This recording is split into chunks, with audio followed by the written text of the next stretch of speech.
Hi, I'm Vic Vogel. I'm the author of Renaissance Leadership Odyssey and several other books on communication. And I emphasize communication is singularly the most important thing that leaders need to be able to master to be good leaders. Now, there are other things, but the only way, absolutely the only way that we have found to date, and I kind of use that as a benchmark, but to get things done as a leader is through communication with our people who work for us or who have chosen us to lead them, whatever that might be. So, how that leader leads uh, makes a difference to the larger organization. So, we are formed in hierarchical pyramid sort of um, formations. Generally, we haven't found a better way down the road to make that work. Some people have what they call leaderless groups, but they really don't. They have collegial groups, and we'll talk about those. But so let me explain, and I want to kind of share with you how I got this point about leadership and control and the best way possibly to lead people. Uh, I did this when I was asked to create a week-long leadership training program. The, there was this sense that in this organization that I was asked to do this for, that they weren't the performance levels was not where they could potentially be. They were not bad, but they weren't where they could potentially be. And there was a question as to why. So as we went out and talked to the managers and the directors and the regional area vice presidents, all those kinds of, as we talked to those people and trying to ascertain what is this thing, this, we just can't get over the hump uh, block, what is causing that? Come to find out, it it was generally a culture that was what we call power controlled or command and control. A lot of people call it like that. That seemed to be the predominant leadership style in this hierarchically structured organization. Uh, this sort of pyramid looking organization. And what we were finding when we were talking to the employees in particular, when we assessed them and were talking to them, the thing that they felt was most missing in leadership was the leadership communication. It left them very confused at times, it left them frustrated at times, but mostly confused, uncertain, unclear, not valued. So they weren't really into their jobs all that much, to be honest with you. I think we would call that in the technical terms engagement. So that was pretty evident. So the first thing we could go do with that leadership group that asked us to do this leadership course was, uh, yeah, what you're asking for is probably a good thing to ask for. Here's the data that supports this. Now, what we had a good, clear perspective on the style of leadership because we had pretty good instruments we were measuring with. The style of leadership was clear.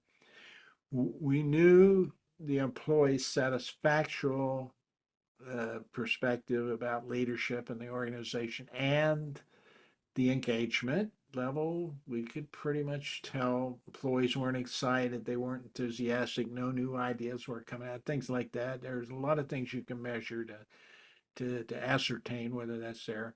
But we also took a look at the products being delivered, where they've been delivered on time, where they delivered the right quality, was the cost level higher than normal, All of those things are things we looked at.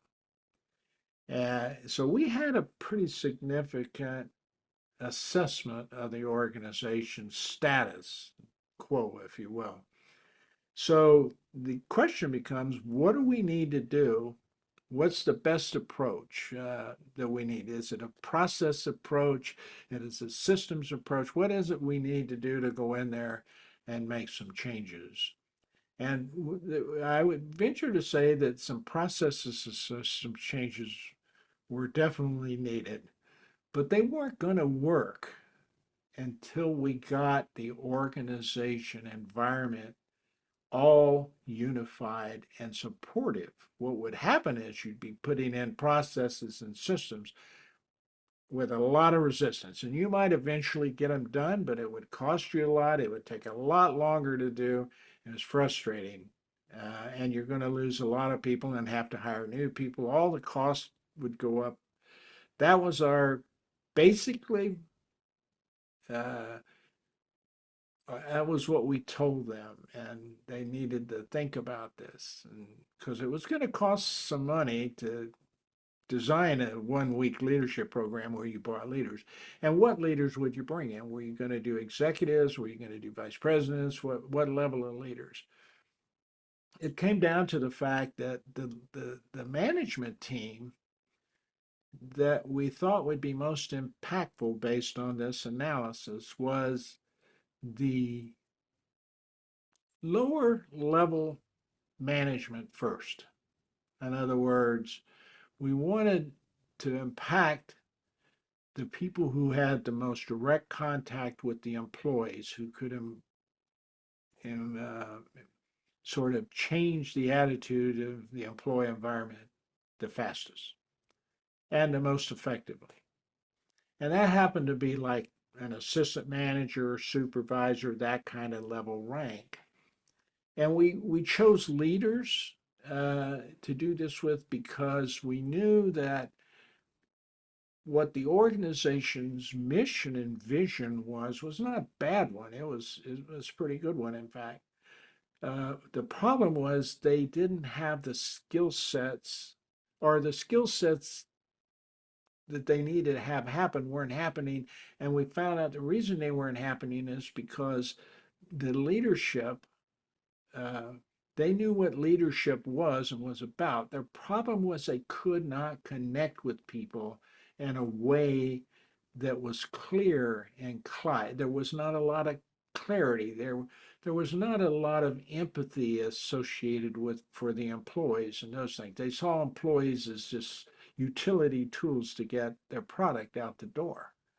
Okay. They didn't see them as people. They didn't see it as maybe people would consider their value as humans as being able to produce this product and deliver it to the customers correctly was something that they could take pride in doing. Okay, that wasn't the environment. The environment was you got to get this task done. You got to get this many tasks. You need to clock in, do it, clock out, get the hell out of here. Don't give me any overtime, and make sure everything's perfect. That's a pretty tough call for employees to react to and do too correctly. So we got this thing. So well, I'm not going to give you the whole course outline because that would take way too long. But it would be worth having a discussion about. But it's kind of hard to do in this kind of communication genre. So, what I want to tell you is a story about how we got these assistant managers and supervisors, etc., to stop mimicking the top down leadership that they were living with. In other words, their bosses, stop mimicking their bosses, and to think about a different way of approaching their employees.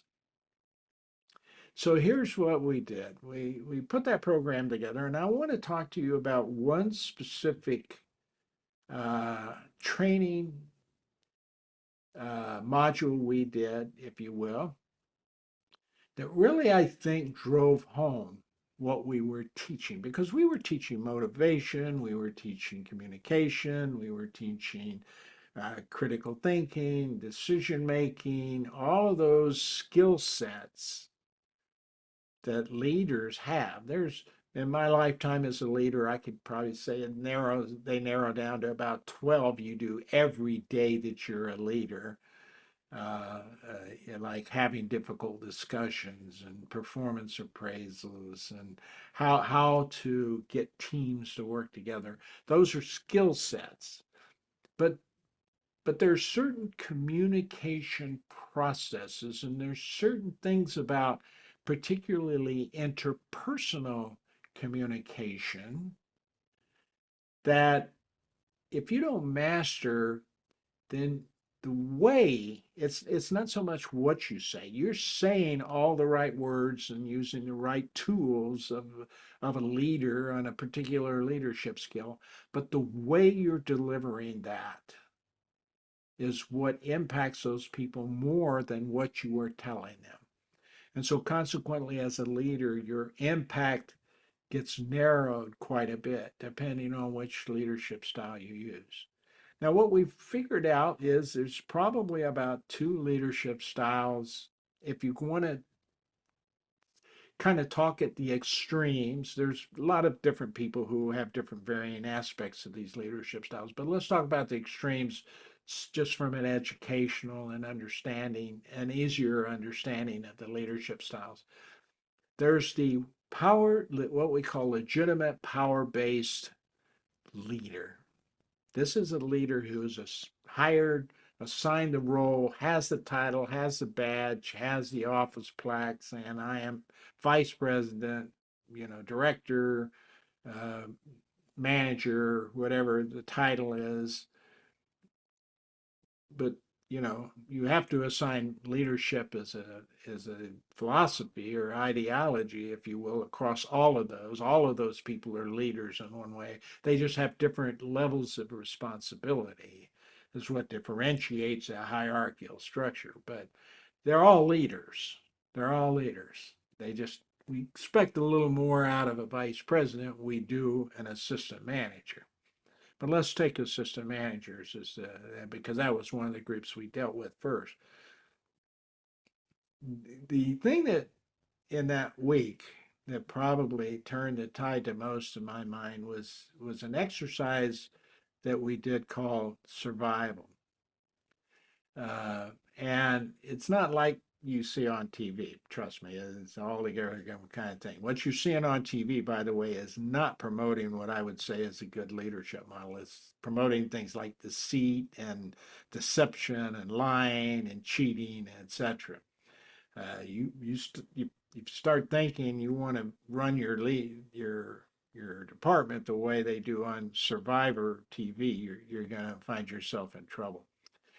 But in survival, uh, basically, I don't want to go through the whole game. For one, it's probably copyrighted game. But generally speaking, you crash on an island. If, like I think this is not the survival game, but it's something like it. You crash on an island in an airplane, and there's nothing you can use in the airplane. The pilot and co-pilot are killed in the crash. There are only 10 people on the airplane. They all survive, but none of them can speak the same language, and none of them know any of the other people. Okay? So you start there. You all wake up from being knocked out or you're exhausted. You're on the beach in this island. You have no idea where you are. There's no way to contact anybody. You're going to have to survive on this until somebody flies over, somebody recognizes, and that could be years. Okay, because this is some small island out in the Pacific. Nobody knows where the hell it is. Maybe they don't even know it's on the map. Okay, so that's where you are. And I broke this group of 30 down into 6 groups of 5 people each. And the exercise was how to survive and how to optimize, or in other words, make your life better on that island. How are you going to do that? Remember, 10 people don't speak the same language. Okay. So what you're going to be doing as a group is providing these, you got to figure out how this is going to happen.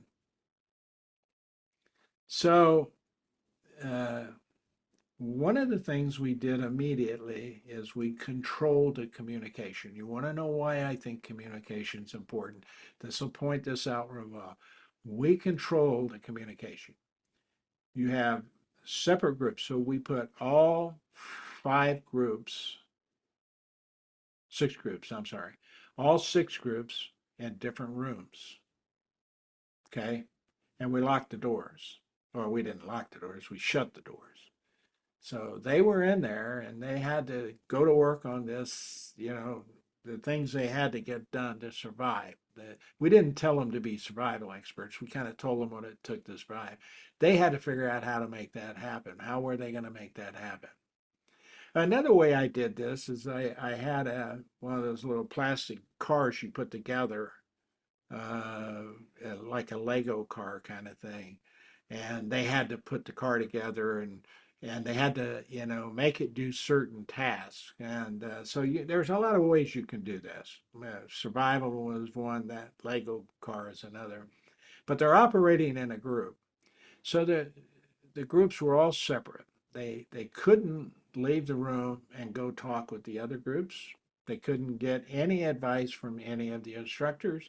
They had, the morning to get done what they needed to get done, these tasks we gave them. And none of these assistant managers came from the same area. So they didn't work in the same districts. They didn't work in the same. We pretty much signed the class that way. So they didn't know each other. So they weren't too far away from being those people on the island, the 10 people. But the first thing they had to do was figure out how to talk to each other. Well, that's pretty easy because every one of them was speaking English. Uh, in this case,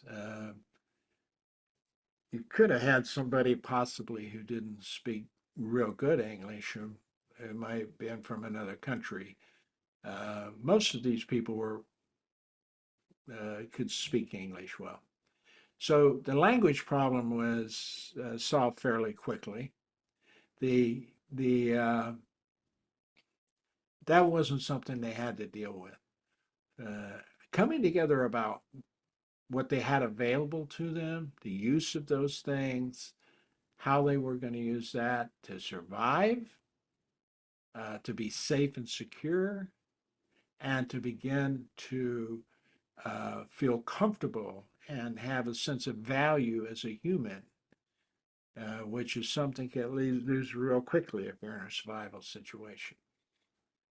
So, really, what happened to narrow this down quickly is some of these teams did this exercise very well and completed a great list of things to do, prioritized those lists, and had them all set and ready to do and get going. Other teams struggle with that.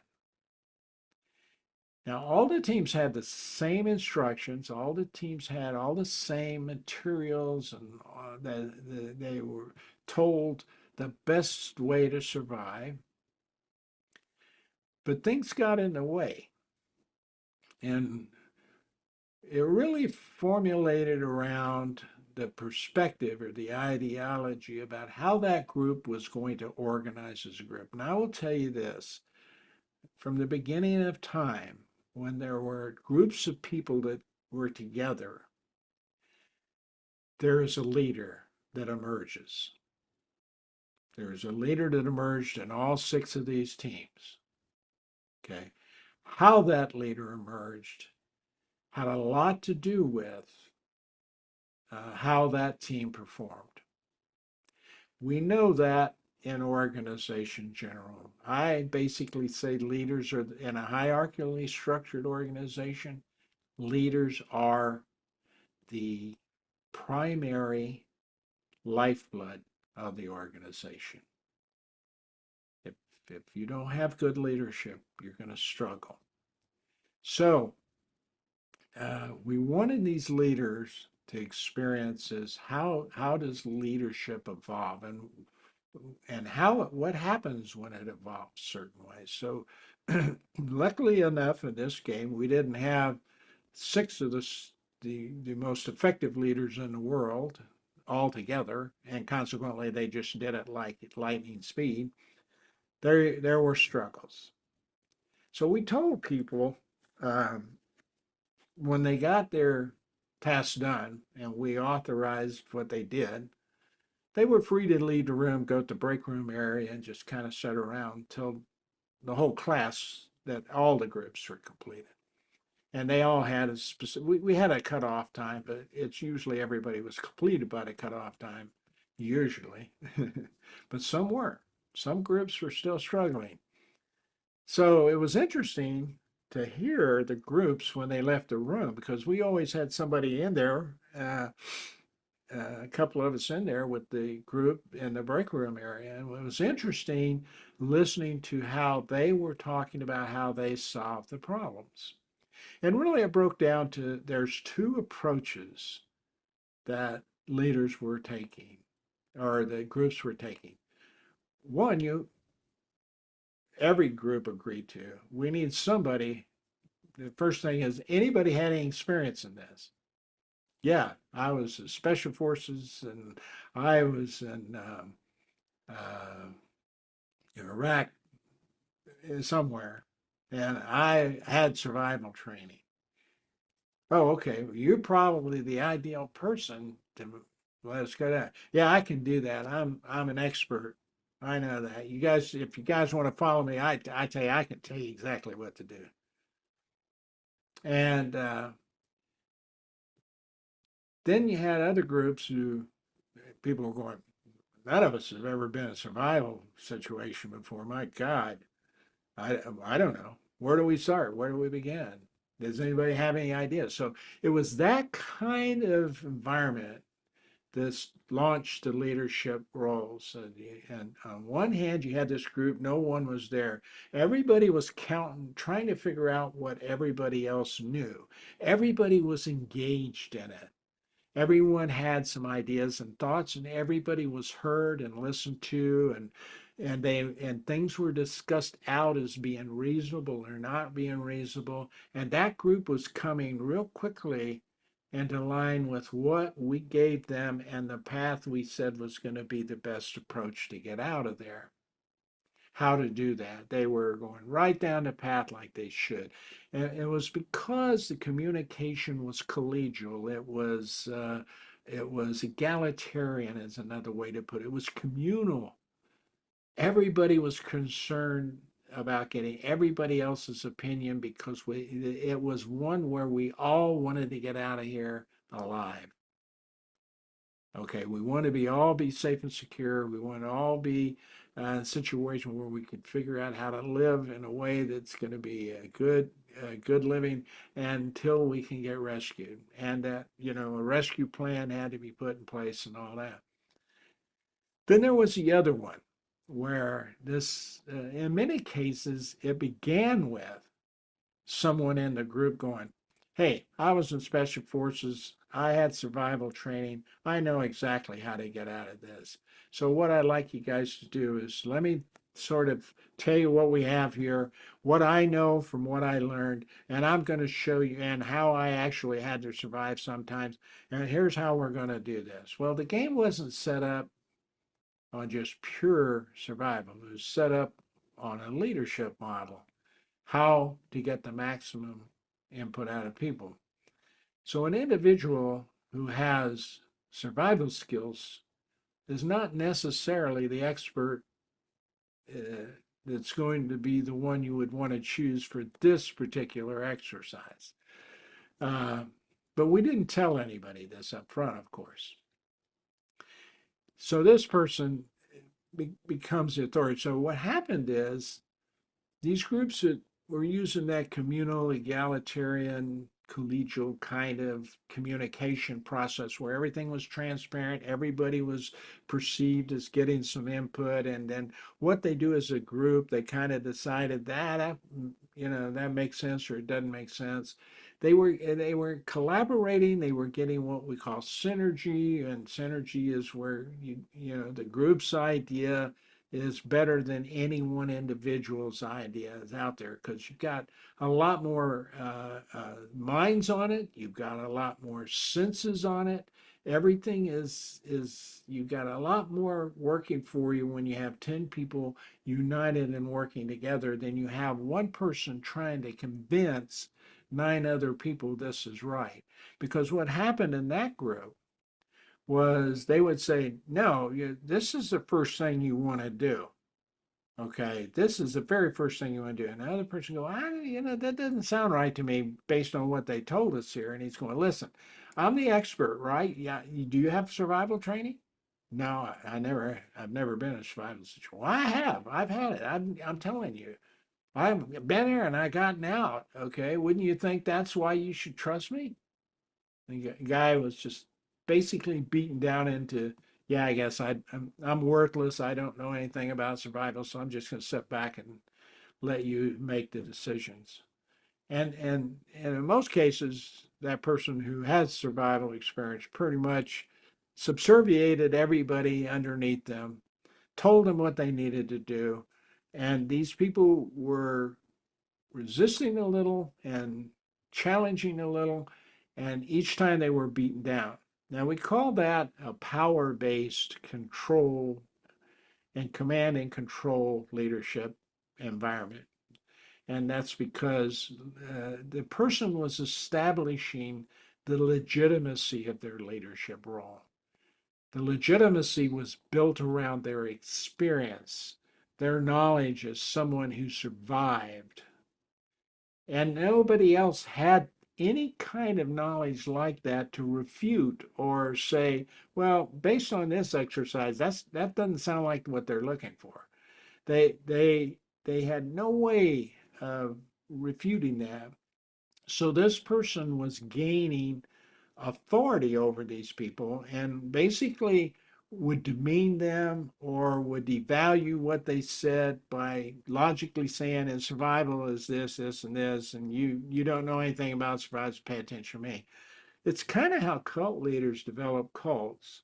Okay, they demean people, and they make sure that they feel like they're not valued and they don't know much, and then they tell them what to do, and then tell them don't go talk to anybody else because that information may get challenge that leader. So that's sort of, but that command and control environment that these people were going, those were the two things that emerged out of this group. So we had two groups out of the six that had the egalitarian approach, the communal egalitarian approach. They were out of there, and I think it was less than an hour, hour and a half. They were in the break room having coffee, eating donuts, whatever else we had there. At that time, I think we weren't even into nutrition back in those days. Uh, so they were in the break room talking, having a good time, and the other four groups were struggling. And out of those four groups, two kind of got it to a point where we said, okay, we'll let you go. They got in a break room, and when they got in the break room, they started talking to each other. They were going, yeah, this one guy was controlling everything we said, and that person, by the way, wasn't feeling too good. They were kind of over in the corner with their coffee. And unfortunately, they were judged. Two groups never finished. We finally had to interrupt them and say, we're out. Now, we ran this, I don't know, I ran this almost a year and a half as a course. A couple of times we had situations where uh, the groups that were out early were going, look, this is crazy. We need to be able to go in and talk to these other groups and see what they're doing. Maybe we can help. At first we were saying, no, we're going to make a point at the end of the course, or at the end of the session. And they're going, oh, okay. But then we got to thinking, well, what would happen if we let some of these groups go in just kind of knock on the door and say, hey, how you guys coming? They make me go, that's really tough. And they say, well, hey, can we come in and join you? And then that group would join the other group. So what you had was a group of 12 people, or I'm sorry, a group of 10 people at that point. And they started telling them what they had done to get the exercise completed early, etc. Now, the leader of that group was threatened at the time. They were arguing like, I mean, we could we could hear the discussions, and in some cases, the instructor was in there with them. I had several instructors from these who were in there with them, and especially the leader was resisting them coming in and helping, and the other teams were going, wait a minute, they got done. Let's hear what they had to say, and they were talking about how they, nobody had any experience in this, and that was really to their benefit because they started talking about it, and as the more they talked about it, the more it kind of fell in line with what we wanted, and and that other leader kept resisting, but I have survival experience. Yeah, but was it the kind of survival that these guys are talking about, or was it one where you were all by yourself and there was nothing else? It was more like that one, like if you were a shot down pilot and you had to escape. Uh, so what happened was they started integrating, and that egalitarian communal, free flowing communication approach began to infuse into this group. They began talking through this and they say, here's what we're going to do. So, what was interesting about this, not only did they help that group finish faster, but when they looked at the product they had, the solution they had, and looked at the one that previous group that finished early had, that solution was better than that one. So, that not only did the communal communication, that free flowing communication approach, help that team solve that problem. It wasn't quicker, but it was solve that problem. They actually solved it in a way that was better than the first group that finished earlier than them. And they were astounded at that. They sat around for a few minutes and just talked about that before they came out. And then they shared that with the rest of the team. So when we went back in to discuss the dynamics, what we were going to try to show was the idea of having from a leadership perspective, is having an environment where leaders are those kinds of leaders who can optimize everyone in the group, optimize the value of everyone in the group. And so people knew when to come in, when to come out, get out of it, when to let somebody else come in, all those kind of, and as they got that, and then there were some people who were great idea generators, or other people who were analytical and were putting it together at certain times. And then towards the end, there were those who were saying, here, let me formulate all this for you. So here's the plan. And that group naturally had all of those uh, skill levels available to them, and they all came into play at the right time in the right way because the leader allowed that flow to naturally transition by everyone sharing information openly and freely and beginning to understand each other's strengths and weakness and allowing those strengths and weakness to be used at the right times. And as a weakness, and you weren't somebody that was very analytical, you could back out and let that person take control of the group. And we had almost several leaders, so to speak, throughout the group at the time. And the products were so much better. Now, I tell you this because people ask me all the time, why are you so adamant about communication? Now, imagine that none of those people ever talked to each other because they didn't understand each other to start with. What would be the common communication thing that allowed them to start beginning to develop symbols and language that they could understand each other? It was the nonverbal cues. Facial features are basically the same in any society. If you're angry, your face is contorted. If you're happy, It's relaxed, and you can see it in the eyes. Nonverbal communication is so powerful in your ability to get across what you mean and what you want other people to understand. It's also so very powerful in you being able to hear and actively listen to what other people are saying and grasp the meaning of what they're saying. So when you eliminate nonverbal communication, you take all of that power out of your communication process. If you are sending directives with a note, you eliminate nonverbal communication. There's a much, much bigger chance that that note will be misinterpreted than if you walked in and sat down and said, let's talk about what we got to do here. How do you feel about it? And you have this dialogues where you're learning, dialogue. And so you're discovering learning and you're saying, okay, yeah, we need to change this. Are you sure that's what you meant? And so, no, that's not exactly what I meant. Here, let me re-explain it.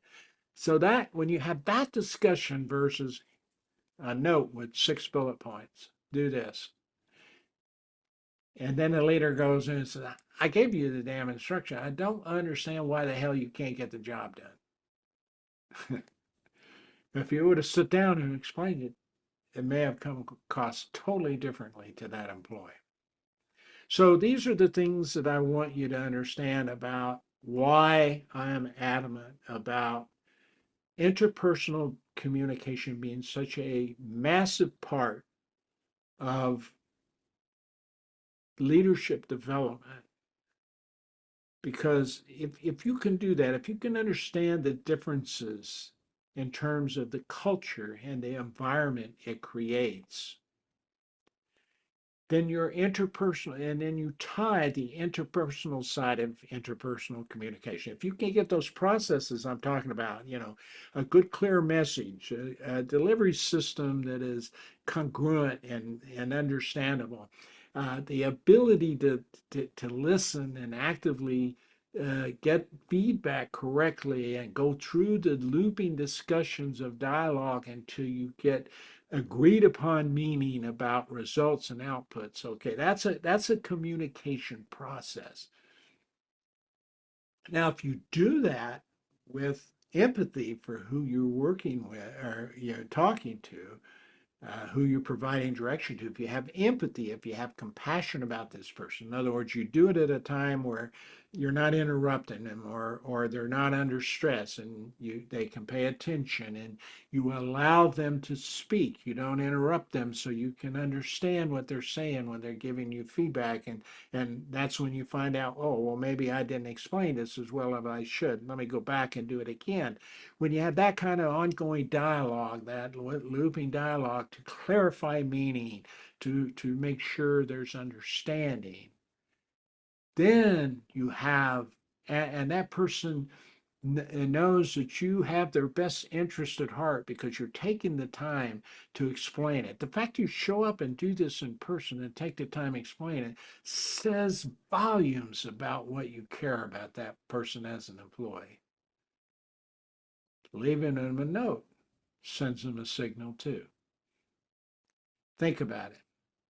So that's why you need to understand more about the communication processes and how to use them effectively and how to integrate them with the emotional intelligence knowledge you need to have to make sure that employee is considered important and feels valued.